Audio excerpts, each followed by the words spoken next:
اعوذ باللہ من الشیطان الرجیم بسم اللہ الرحمن الرحیم۔ آج ہمارے درس قرآن کی ابتدا سورہ آل عمران سے ہو رہی ہے۔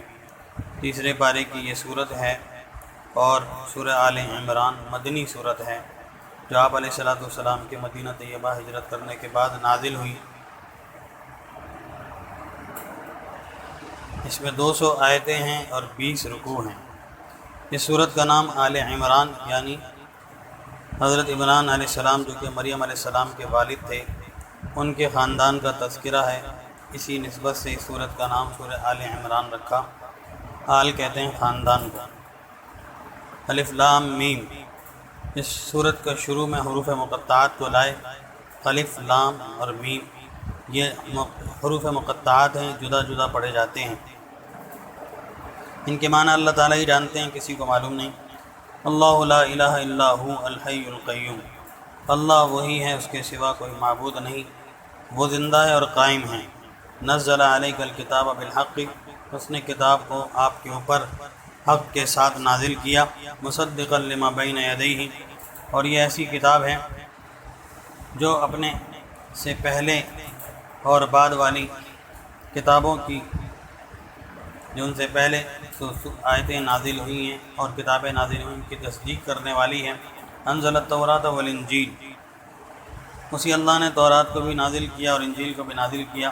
من قبل، اس سے پہلے یعنی قرآن سے پہلے وہی اللہ تورات اور انجیل کو بھی نازل کر چکا ہے۔ ھدی للناس، لوگوں کے لیے اس میں ہدایت ہے۔ وانزل الفرقان، اور اس نے فرقان کو اتارا یعنی حق اور باطل کرنے والی کتاب قرآن کریم مراد ہے۔ قرآن کریم کا ایک نام فرقان بھی ہے کہ یہ حق اور باطل میں فرق کرتی ہے۔ ان الذین کفروا بآیات اللہ لہم عذاب شدید، بے شک جو ہماری آیتوں کا انکار کرتے ہیں ان کے لیے شدید دردناک عذاب ہے۔ واللہ عزیز ذو انتقام، اور اللہ تعالیٰ زبردست ہیں اور انتقام لینے والے ہیں۔ آگے اللہ تعالیٰ اپنی قدرت بیان کر رہے ہیں۔ ان اللہ لا یخفی علیہ شیء فی الارض ولا فی السماء، بے شک اللہ تعالیٰ سے کوئی چیز نہ آسمانوں میں اور نہ زمینوں میں پوشیدہ ہے۔ جو کچھ آسمانوں میں ہے اللہ کے علم میں ہے، جو زمینوں میں ہے اللہ کے علم میں ہے۔ آسمانوں سے اوپر ہے اللہ کے علم میں ہے، زمینوں سے نیچے ہے تہہ میں ہے اللہ کے علم میں ہے۔ هو الذی یصورکم فی الارحام کیف یشاء، اور وہی ذات تو ہے جو کہ رحم میں تمہاری صورتیں بناتا ہے جیسے چاہتا ہے۔ پیٹ کا اندھیرا، رحم کا اندھیرا، جھلی کا اندھیرا، 3 پردوں میں اللہ تعالیٰ اس پانی پر تمہاری تصویر بناتے ہیں۔ کیف یشاء، جیسے چاہتا ہے، مرد بھی بناتا ہے، عورت بھی بناتا ہے، خوبصورت بھی بناتا ہے، لنگڑا لولا محتاج بھی بناتا ہے، جیسے اس کی مرضی۔ آگے ایک دعا کا ذکر کیا ہے۔ ربنا لا تزغ قلوبنا بعد اذ ہدیتنا وہب لنا من لدنک رحمۃ انک انت الوہاب، اے ہمارے رب ہمارے دلوں میں ٹیڑھا پن پیدا نہ کر، کجی شک و شبہ نہ پیدا کر جبکہ تو نے ہمیں ہدایت دے دی۔ وہب لنا من لدنک رحمۃ، اور تو نے ہمیں اپنی جانب سے اپنی رحمت کا نزول فرما دیا۔ انک انت الوہاب، بے شک آپ بڑے بخشنے والے ہیں۔ یعنی اللہ سے دعا کرنی چاہیے کہ اللہ جب آپ نے ہمیں ہدایت دے دی اور آپ کی طرف سے رحمت ہو گئی، اب ہدایت کے بعد اب ہدایت کے متعلق ہمارے دلوں کے اندر کوئی وہم وسوسہ خیالات نہ پیدا ہوں۔ ربنا انک جامع الناس لیوم لا ریب فیہ، اے ہمارے رب بے شک آپ ہی لوگوں کو جمع کرنے والے ہیں ایسے دن جس میں کوئی شک نہیں ہوگا۔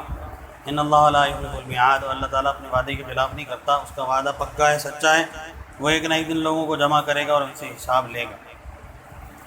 ان الذین کفروا لن تغنی عنہم اموالہم ولا اولادہم من اللہ شیئا، اور بے شک وہ لوگ جو کافر ہیں، کافروں کو تو نہ ان کا مال کام آئے گا نہ ان کی اولاد کام آئے گی اللہ کے مقابلے میں۔ جب یہ اللہ کے بارگاہ میں، اللہ کے دربار میں آخرت میں کھڑے ہوں گے، تو آج یہ کافر جو گھمنڈ کرتے ہیں اپنے مال کا، اپنی طاقت کا، اپنی قوت کا، اپنی اولاد کا، تو اللہ تعالیٰ فرماتے ہیں جب قیامت کے دن ہم ان کو اپنے سامنے کھڑا کریں گے حساب کتاب کے لیے، تو پھر ان کا مال، ان کی اولاد، ان کی طاقت اور قوت ان کی کام نہ آئے گی۔ اولئک ھم وقود النار، اور یہ لوگ تو آج آگ کا ایندھن ہوں گے، جہنم میں ڈال کر جہنم کی آگ کو ان کے ذریعے سے بھڑکایا جائے گا۔ آگے فرماتے ہیں زین للناس حب الشہوات، لوگوں کے لیے مزین کر دی گئی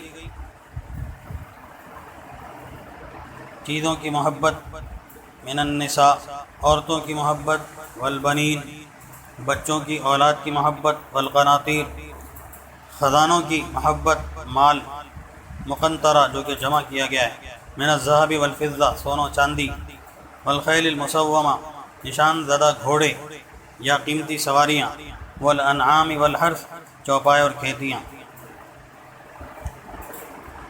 ذالک متاع الحیات الدنیا یہ تو دنیا کی زندگی کا سامان ہے، واللہ عندہ حسن المآب اور بے شک اللہ کے پاس جو کچھ ہے وہ اس سے بہتر ہے۔ یعنی لوگوں کے لیے دنیا میں کچھ چیزیں مزین کر دی گئیں کہ ان کو لوگ ان کی چمک دمک دیکھ کر ان کی محبت میں پڑھ کر آخرت سے غافل ہو جاتا ہے، جس میں فرمایا کہ عورتوں کی محبت، بیوی کی محبت، عورت کی محبت میں آدمی اندھا ہو جاتا ہے، والبنین اولاد کی محبت، والقناطیر المقنطرہ من الذهب والفضہ سونے چاندی کے ڈھیر جمع کیے ہوئے خزانے، مال اور دولت کی محبت، والخیل المسومہ نشان زدہ سواریاں ہیں، پہلے چونکہ گھوڑے تھے تو گھوڑوں کا تذکرہ کیا، آج کل کی جدید گاڑیاں سواریاں، والانعام چوپائے، والحرث کھیتیاں۔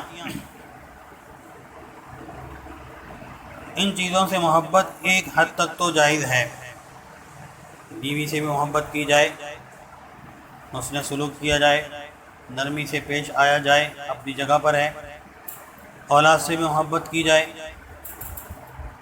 لیکن ان چیزوں کی اتنی محبت ہو جائے کہ انہی چیزوں میں مگن رہے اور ان چیزوں کی محبت میں پڑھ کر آخرت سے غافل ہو جائے۔ بیوی کی محبت کی وجہ سے، اولاد کی محبت کی وجہ سے، سونے چاندی اور خزانوں کی محبت اور مال کی محبت، سواریوں کی محبت کی وجہ سے ایسا مگن ہو گیا کہ وہ آخرت سے غافل ہو گیا کہ جی مجھے نئے ماڈل کی گاڑی خریدنی ہے، 50 لاکھ کی گاڑی ہے، 1 کروڑ کی گاڑی ہے، مجھے یہ خریدنی ہے۔ اب اس کے لیے کروڑ روپے چاہیے، اب ان کو جمع کرنے کی فکر، اب اس میں اندھا ہوا ہے، بھاگ رہا ہے دولت کے پیچھے، مال کے پیچھے، اولاد کے پیچھے۔ تو اس لیے فرمایا متاع الحیات الدنیا یہ تو دنیا کی زندگی کا عارضی سامان ہے، اللہ کے پاس جو ہے وہ سب سے بہتر ہے۔ نبی علیہ السلام نے ارشاد فرمایا ما ترکت بعدی فتنۃ اضر علی الرجال من النساء، میں نے اپنے بعد عورتوں کے لیے، مردوں کے لیے عورتوں سے بڑا کوئی فتنہ نہیں دیکھا۔ اور ایک جگہ فرمایا کہ میری امت کا فتنہ مال اور عورت ہے، کہ عورت کے فتنے کی وجہ سے آدمی اپنا ایمان بھی کھو دیتا، زن اور زر، اور کبھی مال کی حصول کی وجہ سے آدمی حرام حلال کی تمیز چھوڑ دیتا۔ تو فرمایا کہ اس درجے کی محبت جائز نہیں ہے۔ قل اُنَبِّئُكُم بِخَيْرٍ مِّن ذَلِكُمْ، آؤ میں تمہیں ان ساری چیزوں سے بہتر چیز نہ بتاؤں، بیوی بچوں، جمع کیے ہوئے سونے چاندی کے خزانے اور قیمتی گاڑیاں، چوپائے، سواریاں، دنیا کے ساز و سامان سے بہتر چیز نہ بتاؤں؟ وہ کیا ہے؟ لِلَّذِينَ اتَّقَوْا عِندَ رَبِّهِمْ، ان لوگوں کے لیے جو لوگ اپنے رب سے ڈرتے ہیں، جنات تجری من تحتها الانہار، ایسے باغات ہیں جن کے نیچے نہریں بہتی ہوں گی، خالدین فیہا، اور اس میں ہمیشہ رہیں گے، ازواج مطہرہ، اور پاکیزہ بیویاں ہوں گی، اور رضوان من اللہ، اللہ کی جانب سے رضا ہوگی، اللہ بصیر بالعباد، اور اللہ تعالیٰ اپنے بندوں کو خوب دیکھ رہے ہیں۔ پہلے فرمایا کہ دنیا کی جو چیزیں ہیں یہ سب عارضی ہیں اور یہ فتنہ ہیں، ان میں حد سے زیادہ پڑھنا آخرت کے لیے نقصان دہ ہے، اور پھر آگے فرمایا کہ ان سے بہتر چیز بتائیں۔ دنیا کے مکان سے بہتر جنت ہے، باغات ہیں، نعمتیں ہیں، دنیا کی عورتوں سے بہتر جنت کی عورتیں ہیں۔ اس لیے فرمایا کہ جو لوگ اپنے رب سے ڈرتے ہیں ان کے لیے باغات ہیں جن میں ان کے نیچے سے نہریں بہتی ہوں گی، اور پھر وہ باغات خالدین فیہا، ان میں ہمیشہ رہیں گے۔ دنیا کا سامان، دنیا کی کوٹھی، بنگلے، جائیداد، یہ ہمیشہ کے لیے نہیں رہے گا، بسا اوقات تو دنیا ہی میں چھن جاتا ہے اور مرنے کے بعد تو چھن جانا یقینی ہے۔ ازواج مطہرہ، پاکیزہ بیویاں ہوں گی،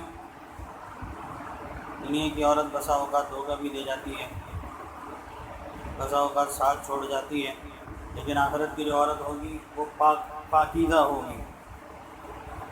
اور رضوان من اللہ، سب سے بڑی چیز کیا ہے؟ اللہ کی رضا ہے۔ الذین یقولون ربنا اننا آمنا فاغفر لنا ذنوبنا وقنا عذاب النار، اور وہ لوگ جو کہتے ہیں ہمارے رب بے شک ہم ایمان لے کر آئے آپ پر، اور آپ ہمیں بخش دیجیے ہمارے گناہوں کو اور ہمیں جہنم سے بچا لیجیے۔ الصابرین والصادقین والقانتین والمنفقین والمستغفرین بالاسحار، کامیاب کون لوگ ہیں؟ جو دنیا میں صبر کرنے والے ہیں، مال مل گیا تو ٹھیک، نہ ملا تو صبر، اولاد مل گئی تو ٹھیک، نہ ملی تو صبر، سونے چاندی زیورات مل گئے تو ٹھیک، نہ ملے تو صبر، اچھی عمدہ سواریاں گھر مل گئے تو ٹھیک، نہیں تو صبر۔ الصادقین، اور سچے، کسی بھی حال میں جھوٹ نہیں بولتے، اگرچہ اپنا نقصان ہی نظر کیوں نہ آئے۔ والقانتین، اللہ کا حکم بجانے والے، بجا لانے والے، ہر حال میں اللہ کے حکم کو پورا کرنے والے، گرمی ہے تو بھی اللہ کا حکم کو پورا کرنا، سردی ہے تو بھی اللہ کے حکم کو پورا کرنا۔ والمنفقین، اور اللہ کے دیے ہوئے مال کو اللہ کے حکم میں، اللہ کی مرضی میں، رضا میں خرچ کرنا۔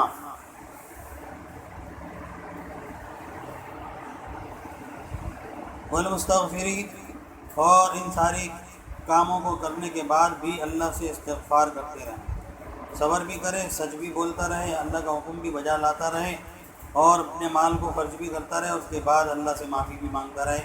بالاسحار، تہجد کے وقت میں، تہجد کے وقت کا استغفار اللہ کو بڑا پسند ہے۔ فرمایا اللہ تعالیٰ جب کسی بستی پر اپنے عذاب کو بھیجنے کا ارادہ کرتے ہیں اور وہاں اگر آخر وقت شب میں تہجد میں استغفار کرنے والے کچھ لوگ ہوتے ہیں اور مسجد کو آباد کرنے والے لوگ ہوتے ہیں، اللہ ان کی برکت سے آئے ہوئے عذاب کو ٹال دیتے ہیں۔ نجران کا ایک وفد آیا یہودیوں کا، اور ان میں 2 بڑے عالم بھی تھے۔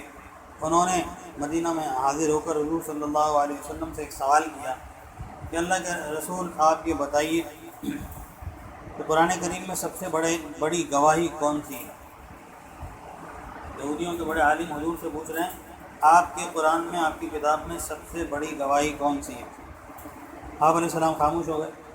تھوڑی دیر میں اللہ تعالیٰ نے جبریل کو بھیجا اور جبریل نے بتایا ان کے سوال کا جواب یہ ہے، اور یہ آیتیں اتری: شہد اللہ انہ لا الہ الا ہو والملائکۃ واولو العلم قائما بالقسط لا الہ الا هو العزیز الحکیم۔ اللہ خود گواہ ہے کہ بے شک اللہ کے سوا کوئی معبود نہیں، اور فرشتے اور اہل علم جو کہ انصاف کو قائم کیے ہوئے ہیں وہ بھی گواہ ہیں، اور اللہ کے سوا کوئی معبود نہیں، وہ زبردست ہے اور حکمت والا ہے۔ تو انہوں نے پوچھا تھا کہ سب سے بڑی گواہی کون سی ہے؟ تو آپ علیہ السلام نے، جب آپ کو علم ہوتا تو جواب دیتے، اور علم نہ ہوتا تو خاموش رہتے۔ تو پھر اللہ تعالیٰ نے وہی بھیجی، جبریل کے ذریعے سے بتایا ان کو، بتائیے سب سے بڑی گواہی قرآن کریم میں یہ ہے کہ اللہ خود گواہ ہے۔ ایک کہنا کہ نبی، رسول، فرشتے، انسان گواہی دیں کہ اللہ کے سوا کوئی معبود نہیں، اور سب سے بڑی گواہی یہ ہے کہ اللہ خود گواہ ہیں کہ اللہ کے سوا کوئی معبود نہیں، اللہ ایک ہے۔ ان الدین عند اللہ الاسلام، اللہ کے نزدیک پسندیدہ مذہب تو اسلام ہے۔ اللہ نے دین اسلام کو پسند کر لیا۔ اب اسلام آنے کے بعد، حضور صلی اللہ علیہ وسلم کی ذات اقدس کے تشریف لانے کے بعد، اور آپ کے قرآن کریم کتاب لانے کے بعد، اب کوئی مذہب، کوئی دین قبول نہیں ہے۔ دوسری جگہ فرمایا وَمَن يَبْتَغِ غَيْرَ الْإِسْلَامِ دِينًا لَن يُتَقَبَّلَ، کہ جو کوئی اسلام کے علاوہ کسی اور مذہب کو پسند کرے گا وہ ہرگز اس سے قبول نہیں کیا جائے گا۔ عیسائیوں کا مذہب عیسیٰ علیہ السلام کے زمانے تک تھا، یہودیوں کا مذہب موسیٰ علیہ السلام کے زمانے تک تھا۔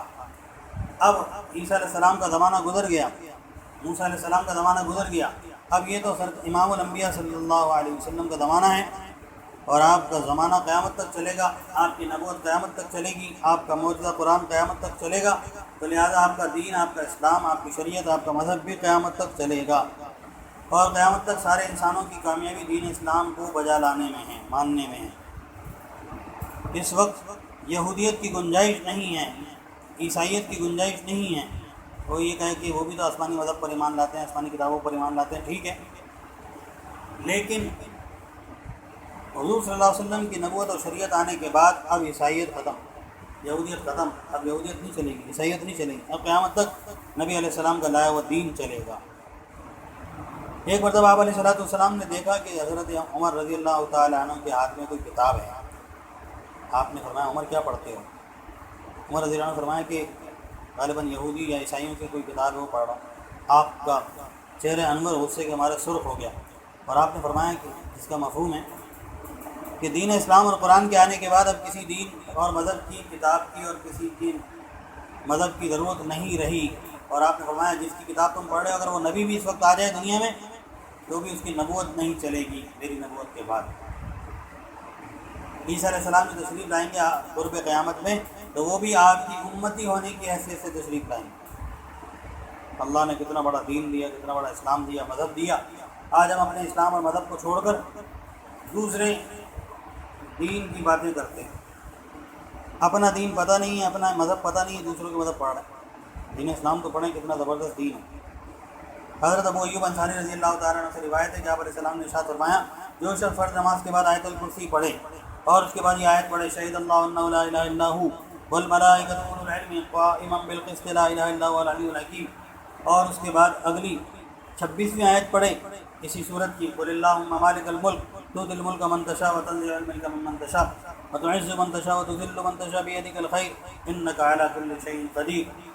فرمایا کہ اللہ تعالیٰ اس کے سارے گناہوں کو معاف کر دیں گے، اس کی 70 حاجتیں پوری ہوں گی، اور سب سے ادنا حاجت مغفرت ہے، سب سے ادنا حاجت مغفرت ہے۔ آیت الکرسی شہید اللہ والی آیت اور قل اللہم مالک الملک والی آیت ایک ایک دفعہ پڑھنی ہے، 70 حاجتیں اللہ پوری کریں گے، یعنی کوئی کام اس کا پھر رکے گا نہیں۔ اللہ تعالیٰ ہمیں یقین نصیب فرمائے اور ہمیں پڑھنے کی توفیق عطا فرما دے۔ سبحان اللہ وبحمدہ سبحانک اللہم وبحمدک اشہد ان لا الہ الا انت استغفرک۔ فرمایا کہ اللہ تعالیٰ اس کے سارے گناہوں کو معاف کر دیں گے، اس کی 70 حاجتیں پوری ہوں گی، اور سب سے ادنا حاجت مغفرت ہے، سب سے ادنا حاجت مغفرت ہے۔ آیت الکرسی شہید اللہ والی آیت اور قل اللہم مالک الملک والی آیت ایک ایک دفعہ پڑھنی ہے، 70 حاجتیں اللہ پوری کریں گے، یعنی کوئی کام اس کا پھر رکے گا نہیں۔ اللہ تعالیٰ ہمیں یقین نصیب فرمائے اور ہمیں پڑھنے کی توفیق عطا فرما دے۔ سبحان اللہ وبحمدہ سبحانک اللہم وبحمدک